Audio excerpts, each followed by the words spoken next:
Buenas noches y bienvenidos a Sala de Prensa de Noticias Caracol Ahora. Las empresas públicas de Medellín continúan literalmente en el ojo del huracán. La millonaria demanda impulsada por el alcalde Daniel Quintero contra los contratistas que construyeron este proyecto por demoras y pérdidas económicas originó la renuncia de la junta directiva de EPM. Luego renunció el gerente de EPM, Álvaro Rendón, que había sido nombrado por el propio Quintero. Y ahora hay un nuevo capítulo en esta polémica. El expresidente Álvaro Uribe pidió la inmediata intervención del gobierno en esta empresa, lo que provocó la respuesta del alcalde Quintero y también del presidente Iván Duque. Primero veamos qué fue lo que dijo el expresidente Uribe frente a esta crisis en EPM. Lo que sí debería hacer ya el gobierno nacional es aumentar su vigilancia sobre EPM y exigirle. Porque mire, si se pierde el grado de inversión por la razón de que persiste la alcaldía en violar el acuerdo de buen gobierno en la empresa, el acuerdo de gobernabilidad de la empresa, eso podría llevar a una causal contemplada en la Ley 142. La Ley 142 en un artículo dice que es causal de intervención cuando los administradores persisten en violar las normas y ese acuerdo de gobierno de la empresa, ese acuerdo de gobierno corporativo es una norma. Justo después de estas declaraciones del expresidente Uribe, se produjo esta reacción del alcalde de Medellín, Daniel Quintero, a la propuesta del expresidente. Veamos. Detrás de esto hay intereses políticos e intereses económicos. Intereses políticos de quienes perdieron por las buenas unas elecciones en 2019 y que ahora quieren por las malas, a través de expropiaciones e intervenciones, recuperar el poder de empresas públicas de Medellín y de la ciudad a través de revocatorias y otros procesos. E intereses económicos que quieren parar los procesos de demanda para recuperar 9.9 billones de pesos de los antioqueños, de los ciudadanos de Medellín, pero de los colombianos, en relación a los daños en Hidroituango. A mí me parece increíble, y no lo puedo calificar de otra manera, escuchar al expresidente Uribe haciendo un llamado a expropiar una empresa que es rentable, una empresa que por el contrario está corrigiendo el rumbo. Nos encontramos una empresa con un endeudamiento creciente, estamos prepagando, acelerando el pago de deuda. Nos encontramos una empresa con problemas en Hidroituango profundos. Esta semana precisamente, después de un trabajo intenso, hemos logrado instalar las primeras virolas dentro del proyecto de Hidroituango, una buena noticia para el país. Son las declaraciones del alcalde Daniel Quintero. Entonces el presidente Iván Duque también terció en esta discusión y se refirió a la petición del expresidente Uribe sobre la necesidad de que el gobierno intervenga ya EPM. Miren lo que dijo. Hacer una intervención sin causal sería ir en contra de la ley 142. ¿Por qué? Porque no hay una falla en la prestación del servicio. No existen en este momento razones financieras para una intervención y además no hay ninguna manifestación por parte de la empresa de incapacidad de prestar el servicio. Son estas entonces las tres caras de esta nueva polémica y para analizar este tema hoy en Sala de Prensa está con nosotros Aurelio Suárez, él es analista de Blue Radio y también Orlando Jacome, corredor de bolsa y analista de mercados. Bienvenidos a Sala de Prensa. Aurelio, me alegra mucho saludarlo. ¿Cómo está? Juanita, muy buenas tardes para usted, muchas gracias por su gentil invitación y un saludo al doctor Jacome también. A usted también por estar acá con nosotros. Orlando, bienvenido también a Sala de Prensa. Juanita, muchas gracias por la invitación, un placer estar aquí y qué bueno hablar también y escuchar la opinión de todos ustedes. Sí, muy bien, así poder hacer este análisis y este contraste de lo que ha venido pasando con empresas públicas de Medellín. Bueno, primero contémosle a quienes nos están acompañando a esta hora en Sala de Prensa por qué es tan importante EPM para el país. Y quiero comenzar con Aurelio. Bueno, empecemos por decirle a los televidentes que EPM no es una empresa, es un gran grupo empresarial.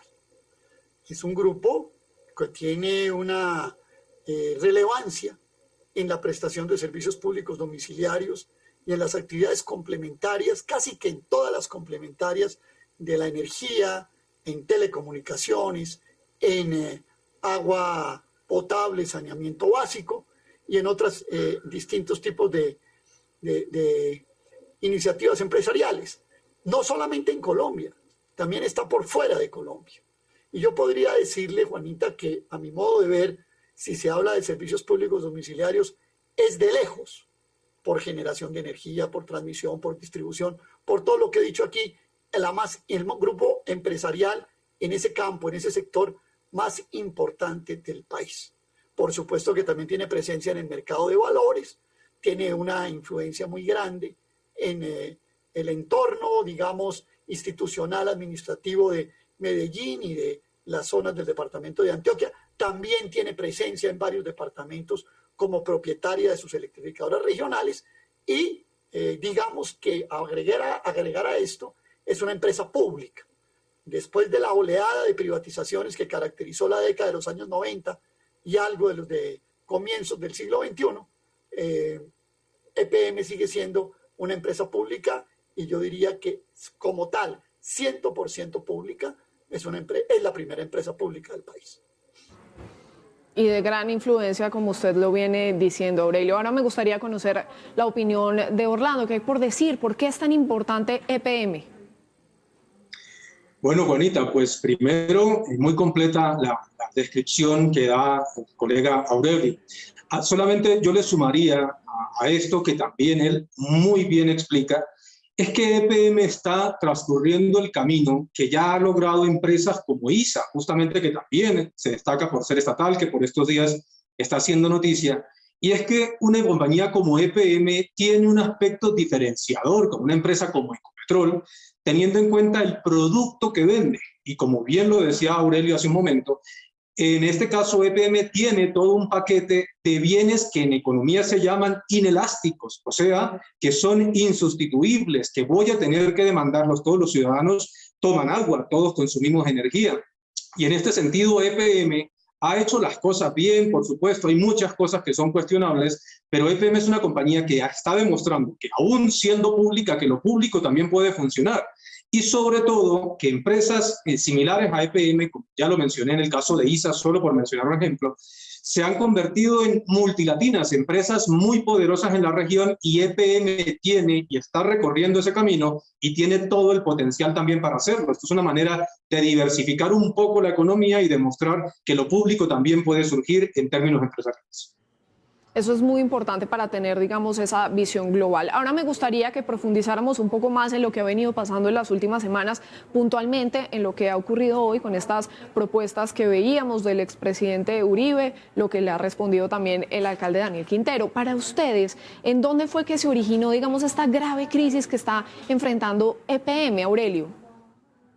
Bueno, yo diría que hay, digamos, dos órbitas de problemática.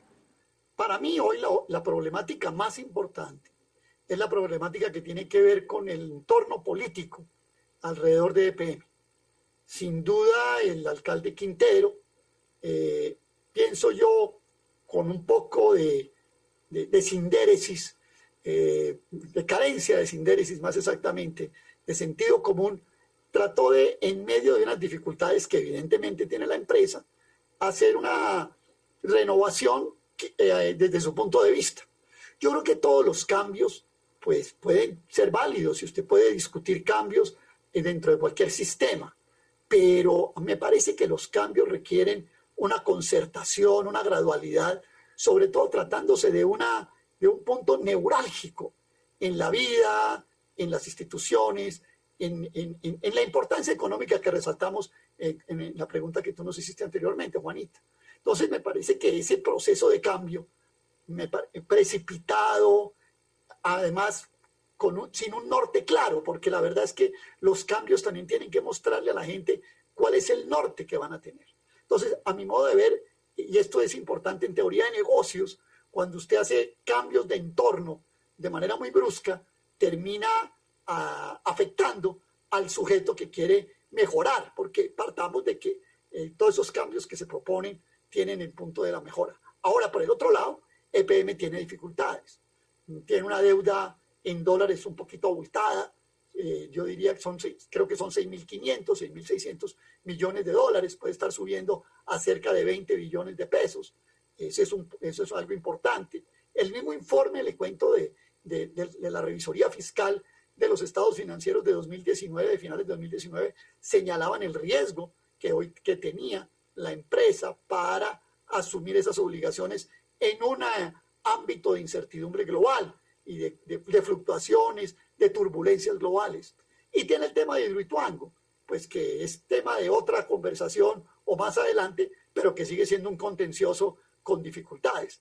Por eso, repito, si usted a una empresa que puede tener algunas dificultades le va a generar un entorno al lado de ruido, de turbulencia, pues produce lo que está produciendo.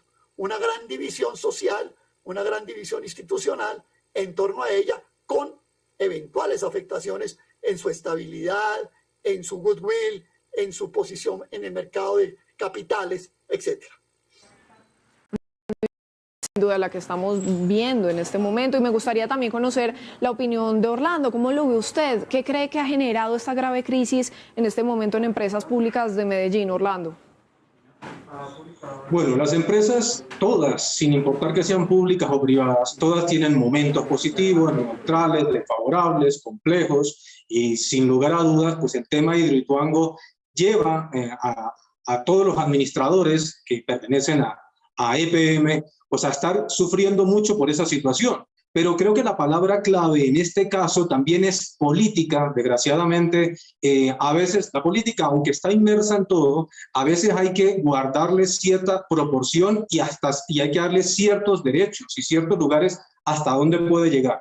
Creo que la forma en la que el alcalde de Medellín ha dejado notar tan evidentemente su connotación política al interior de EPM, y como bien lo decía Aurelio, las decisiones que se han tomado, esos cambios tan repentinos, pues eso no es positivo, porque no solamente genera un mal ambiente en la parte administrativa de gobierno corporativo, que probablemente hablaremos también de ello más adelante, sino que esto termina generando repercusiones económicas que no se ven de manera inmediata, pero sí se notan en el corto, mediano y largo plazo.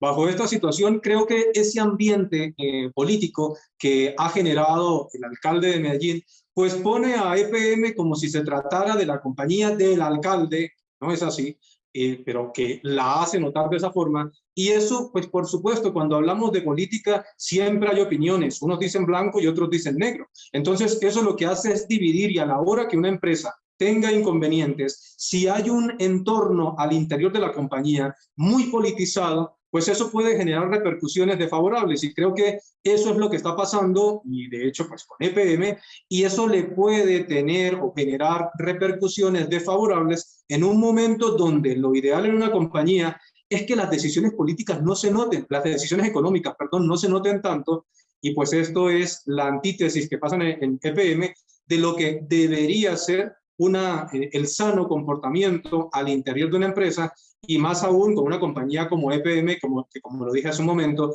tiene todo un camino tremendo para crecer si se hace de manera ordenada, como otras compañías lo han logrado realizar. Orlando, y usted está tocando un punto muy importante, y es ese del gobierno corporativo, porque una de las discusiones frente a este tema pues es ese. Unos dicen por su lado que se debe respetar ese gobierno corporativo, y otros están opinando que funcionarios como el alcalde de Medellín sí pueden llegar a intervenir en ciertas decisiones. Pero entonces, ¿quién tiene la razón ahí? Voy a comenzar esta pregunta con Aurelio. Bueno, en la medida en que las empresas públicas han empezado a jugar un papel muy importante en las economías regionales o nacionales, se adoptó la figura de gobierno corporativo.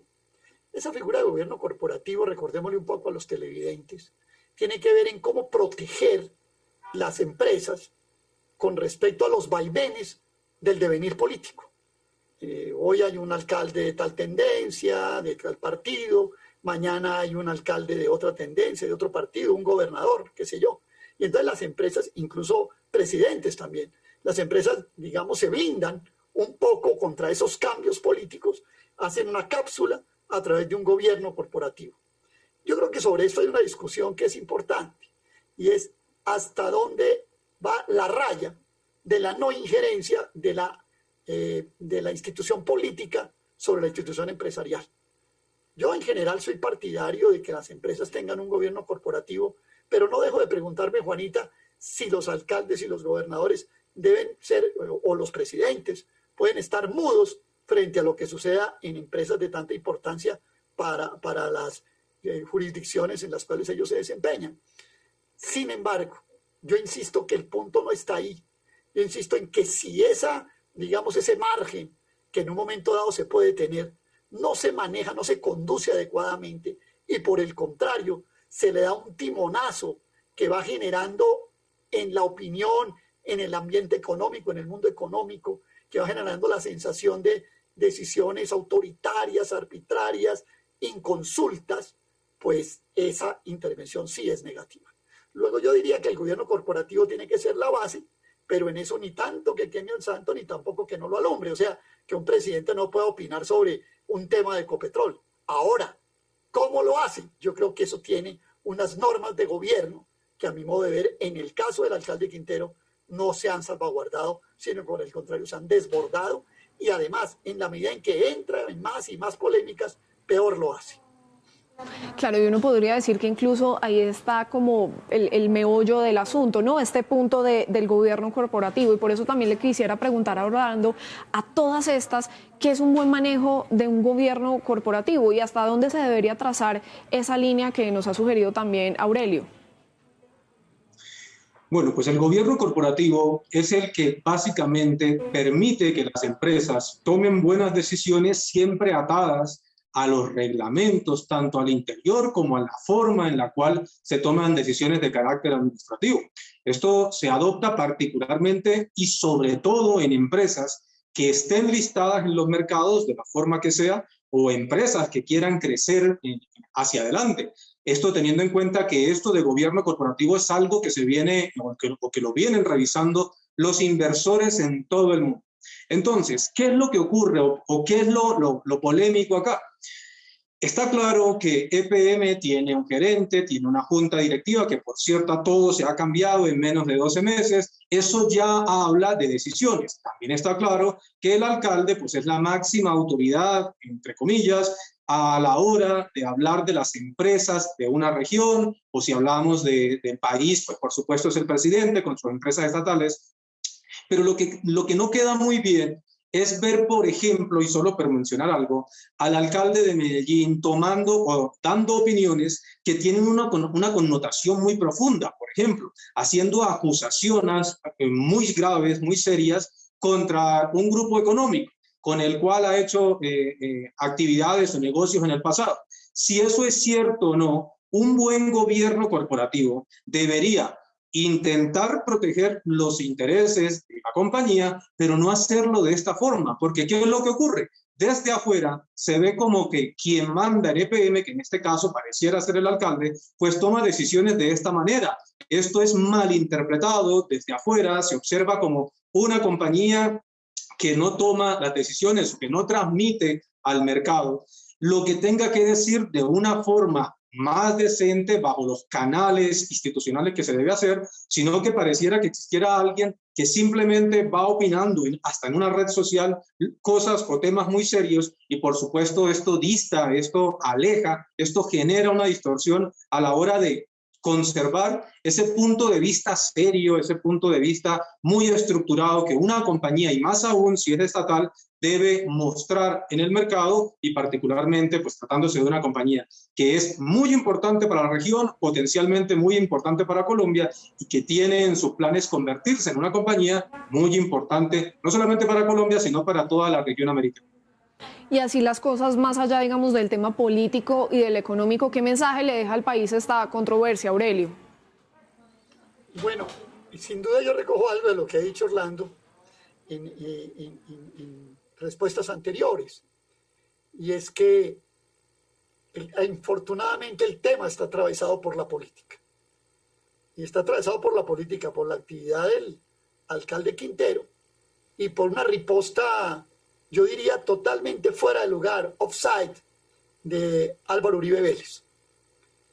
Álvaro Uribe propone una intervención que totalmente, es más, forzada. Cuando ustedes presentaron la nota, entonces Uribe dice, es que la ley 142 dice que si las normas se violan de manera recurrente, pero no se refiere a las normas de la empresa, se refiere a las normas de la ley 142, y él trata de hacer una interpretación forzada para tratar de justificar lo injustificable. Yo simplemente le hago una pregunta a los televidentes, Juanita y Orlando.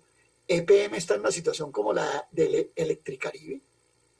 ¿EPM está en una situación como la de Electricaribe para que haya que proceder de esa manera? ¿Está en capacidad de la prestación del servicio, como la ley 142 lo subraya o lo prescribe, para que si eso no se da, se pueda intervenir? EPM tiene una situación de insolvencia, de peligro de entrar en default en el cumplimiento de sus obligaciones para que la Superintendencia de Servicios Públicos la intervenga. Yo creo que ese tipo de propuestas, digo yo de manera muy respetuosa, un poco descocadas y en medio más bien del fragor político que del bien que los antioqueños, que los colombianos, que los medellinenses esperamos tenga EPM, pues no le sirven para nada. Yo creo que la propuesta de Uribe, las ripostas del alcalde Quintero, ese ambiente político que va tomando cierta crudeza, es lo peor que le puede pasar en estas circunstancias a EPM. Luego el consejo tiene que ser, bajémosle a los ánimos, quitémosle animosidad al problema y pensemos en lo principal que hay que pensar aquí, lo mejor para esta empresa. Claro, es como la política transversal a toda esta situación y todo este problema pues que estamos viendo con EPM, que sin duda pues sí necesita un manejo y más pues cuando el gerente ha renunciado. Y por eso le quiero preguntar a Orlando también usted qué análisis hace, qué mensaje le deja al país toda esta controversia, estas propuestas, estas contrarrespuestas. Pues Juanita, para decirlo en términos coloquiales, la postura de Uribe es la respuesta de la derecha, entre comillas, frente a las decisiones de la izquierda, entre comillas. Dejo claro eso, es sencillamente la visión política de cada uno de ellos. Aurelio hace un momento hacía, entre comillas, una pregunta tanto a los televidentes y de hecho me la preguntaba a mí y yo me permito responderla y de hecho me pongo en su postura. EPM no es una compañía que tenga problemas, no tiene ningún punto de comparación como lo está diciendo Aurelio con Electricaribe, incluso se le ha cuestionado a EPM el alto crecimiento de la deuda en los últimos años. Esto tiene varias aristas y lo que ocurre es que cuando una compañía puede potencialmente hacer negocios a una tasa de retorno superior a la tasa del costo de endeudamiento, eso no se ve tan mal desde el punto de vista financiero.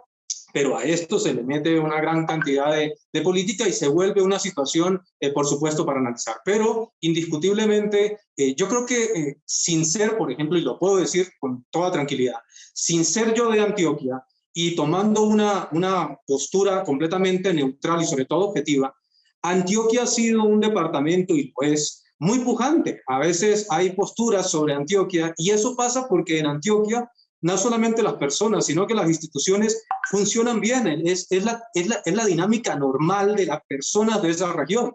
EPM hace parte de esa filosofía de vida y por ello es que lo que ha ocurrido recientemente pues suma como, o mejor, suena como tan regular, genera tanto ruido y esa es la inconformidad que existe y que si no se maneja esto de una manera más adecuada, pues por supuesto puede traer consecuencias desfavorables para las finanzas, para las decisiones de EPM en el corto y en el mediano plazo, como lo comentaba hace un momento.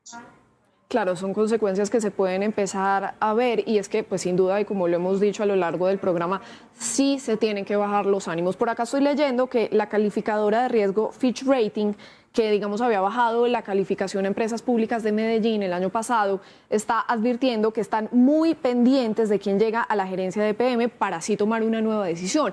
¿Qué quiere decir esto, Aurelio? Bueno, yo leí el comunicado de Fitch Rating y me imagino que el doctor Orlando también lo leyó, pues es parte de su oficio. Sí, a mí no me gusta como ese tipo de conminaciones de que voy a mirar a ver cuál es el gerente que escojan y acorde con eso yo pondré una nota. Me parece que es un poco desmedida la opinión, digamos, prejuiciada de Fitch Ratings alrededor de la calificación de la deuda. Yo no tengo duda de que al final seguramente se escogerá una persona que tenga que tener calidades y tenga que tener una hoja de vida pues que justifique la decisión de entregar, de ponerla en el timonel de esta empresa tan importante. Pero sí me llama la atención que en la segunda parte del comunicado de Fitch Ratings sí se deja abierta una posibilidad alrededor del tema que ellos llaman Ituango, que realmente es Ituango. Y hablan de que estarán muy atentos de que efectivamente para el próximo año se puedan entrar a ya generar del orden de 300 megavatios. Ese sí me parece un reto importante. Entonces yo creo que si Fitch Rating invirtiera el comunicado que expidió y pusiera lo de Ituango, como ellos lo llaman, al comienzo como una expectativa para definir la perspectiva de la empresa, más que lo del mismo gerente, a mí me parece que le hubiera podido quedar mejor el comunicado. Pero fíjese usted que se sienta un precedente de que las calificadoras de riesgo se van a poner al tanto de en qué empresa, qué nombra, o porque hoy lo hacen con EPM, pero mañana lo pueden hacer incluso con una firma privada. Mañana lo pueden decir, bueno, si Suramericana de Seguros no nombra un gerente que nosotros consideramos óptimo, entonces le bajamos la calificación de riesgo. Y bueno, por supuesto, aclaremos a los televidentes que las famosas calificaciones tienen que ver con, tienen que repercutir fundamentalmente con el costo de endeudamiento de las empresas o de los países. Si usted le baja la calificación, entonces el costo, los intereses que le cobran a las empresas que demandan crédito para, como capital de trabajo o para inversiones, pues les saldrá más caro. Me parece que es un poco desmedido lo de Fitch Ratings y yo diría que para mí es más importante, si yo fuera un calificador de riesgo, mirar la evolución de Hidroituango que poner como una lupa sobre a quién eligen, porque queda como un criterio totalmente subjetivo. Supongamos que la Junta, los cazatalentos, los headhunters hacen un esfuerzo muy grande y logran elegir una gran persona y Fitch Ratings dice, no, ese no me gustó, le bajo la calificación. Me parece que es desmedido lo de Fitch Ratings en ese sentido. Orlando, ¿y cómo entendemos esto? Digamos, ¿qué ocurre si a EPM le bajan nuevamente la calificación? Y si, como dice Aurelio, no les gusta, por ejemplo, el gerente que designen, ¿cómo lo entendemos? Bueno, pues efectivamente las calificaciones de riesgo son uno de los aspectos más importantes que cualquier inversor mira a la hora de hacerse partícipe en una compañía, ya sea en una emisión de acciones, de bonos o directamente. Por supuesto que esto tiene repercusiones serias y claro, la postura, yo también soy un poco partidario que las calificadoras de riesgo, aunque nos guste o no, son uno de los argumentos, son uno de los que ponen casi que las reglas a la hora de tratarse de negocios, de calificaciones en el mundo, pues en el pasado también han mostrado que las calificadoras no siempre tienen la razón, que muestran en algunas ocasiones unas subjetividades, pero que intentan esas subjetividades adaptarse a la media de los grandes capitales en el mundo. Y desde este punto de vista, esto se vuelve muy polémico, ¿no? Recuerda, Bonita, que en la famosa crisis del 2008 y la crisis subprime, los principales bancos que tenían estos problemas tenían las tremendas calificaciones muy positivas. Y luego, apenas ocurrió todo el problema, se dieron cuenta que eso no era tan así como se decía. Con las calificadoras sucede algo y es que muchas veces, particularmente en países emergentes, y en este caso hablemos de Colombia, suelen ser bastante drásticas. Pero tenemos, por ejemplo, en Colombia, que hemos estado sufriendo, desligándome un poco de EPM y hablando un poco más generalizado de Colombia, hemos estado sufriendo en los 2 últimos años si nos bajan la calificación, o sea, nos bajan del famoso grado de inversión a un grado ya que se considera no especulativo, pero quizá en muchos indicadores macroeconómicos, Colombia incluso, macroeconómicamente hablando, aunque tenga muchas cosas, puede tener puntos más fuertes que países que gozan, más del primer mundo, que gozan de unas mejores calificaciones, pero que tienen algunos indicadores muy deteriorados. Entonces esto se vuelve un poco subjetivo y sobre todo, como lo dicen por ahí, a veces las reglas son más drásticas cuando el estudiante es más chiquito o es más débil o económicamente es más pequeño. Entonces digamos que nos guste o no, esto de las calificadoras está ahí, está para quedarse y en algunas ocasiones toman algunas decisiones que pueden no ser muy del agrado de todos, pero que desgraciadamente se hablan o ellas emiten a una opinión en cuanto a todos los inversores en el mundo y no particularmente a las opiniones individuales y por eso a veces se consideran bastante subjetivas y sobre todo le dan bastante palo a las economías emergentes como en el caso de Colombia. Pues qué importante también poderlo entender así. Bueno, y rápidamente, ya digamos a manera de conclusión, ya vamos acabando con este análisis, me gustaría preguntarles qué va a pasar entonces con las obras de Hidroituango, digamos, en medio de esta situación operacional. Aurelio. Sí, Hidroituango sigue siendo una gran incógnita. Uno se pone a preguntarse cosas como esta, Juanita, y televidentes, Orlando. ¿Será que cuando arranque la roca se aguanta? Empezando por ahí. Hidroituango sigue siendo un factor de incertidumbre. Yo sé que se ha tratado de hacer un ejercicio de ingeniería tal vez de los más cuidadosos y cautelosos de los últimos años en Colombia, pero hay cosas que por ejemplo, informes geológicos, las repercusiones que puedan tener las obras, los famosos túneles sellados que después provocaron el desborde.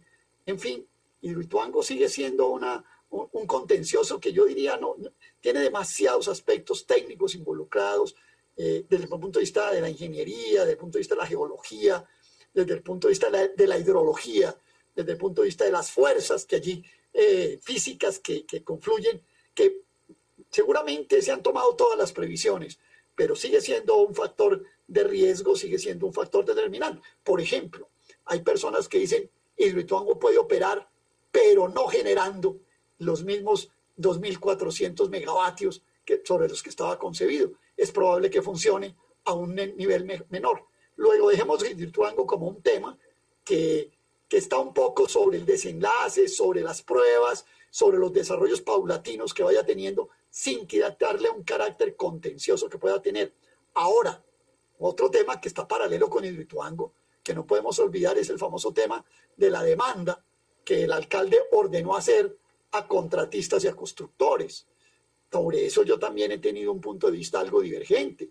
No entiendo por qué se emprende contra unos terceros cuando hay pólizas de seguros, hay reaseguros en la Lloyd's de Londres, hay todo un mecanismo de aseguramiento. En el informe de gerencia del último año se lee claramente que todos los eventos sobre los que se puede demandar por errores en Hidroituango los está cubriendo la compañía, digamos, el holding que hace sobre todas los distintos seguros que se tomaron. Pues a mí sí me queda una duda grande alrededor de ese camino que se cogió, de ese sendero que se tomó en lo de la demanda. Entonces hay dos elementos ahí en Hidroituango que siguen siendo muy contenciosos. Por un lado, la obra misma, y por el otro lado, el camino que se ha cogido para ejercer el cobro de los daños y los perjuicios en los que hasta ahora se ha incurrido. Son muchas dudas, sin duda, Aurelio, y este tema además tan complejo. Orlando, ¿qué piensa usted? ¿Qué va a pasar entonces, digamos, con estas obras en Hidroituango?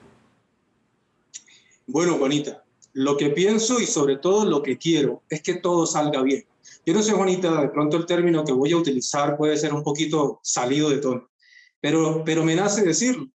Estamos tan jodidos en Colombia con esta división política que en el 2019, cuando Hidroituango estaba en un momento trascendental, uno iba a las redes sociales y la mitad de la gente que opinaba sobre Hidroituango quería que se reventara, solamente por llevar o por materializar su pensamiento político.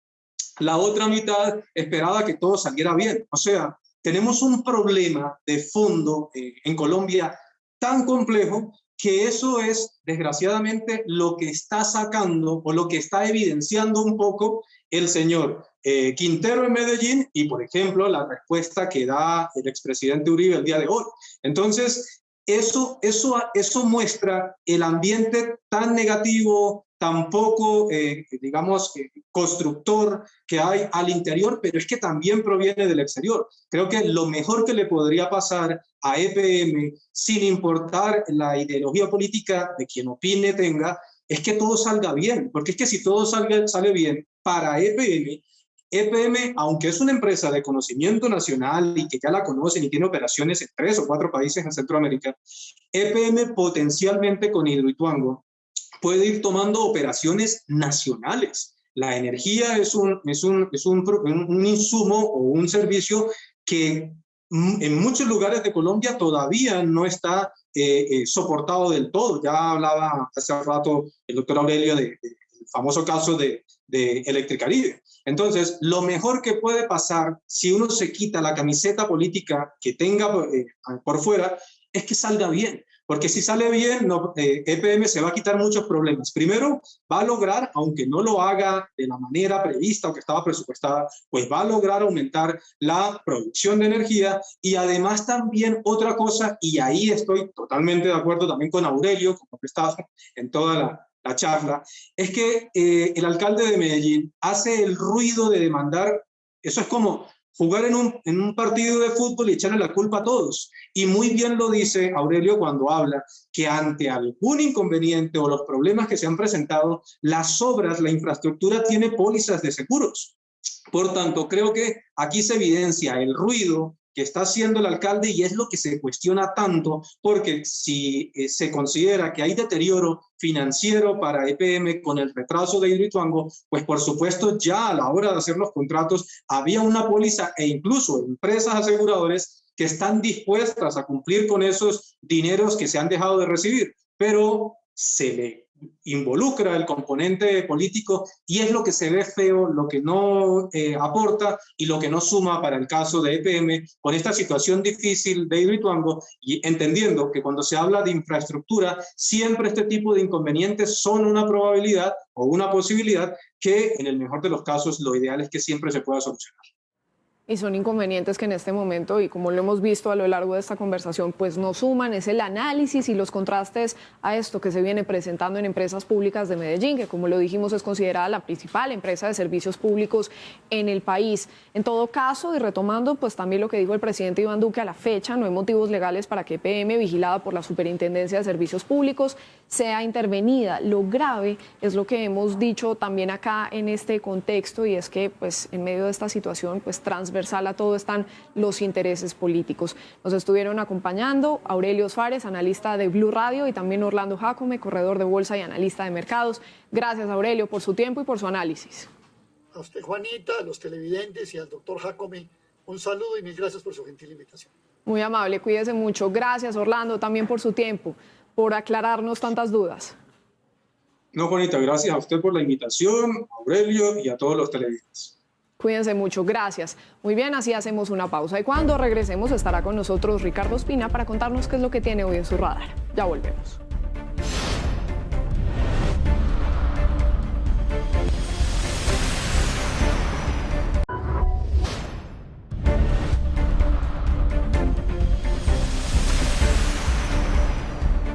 Gracias por seguir con nosotros en Sala de Prensa. Ahora saludamos a Ricardo Ospina, el director de los servicios informativos de Blue Radio, que nos cuenta qué es lo que tiene hoy en su radar. Ricardo.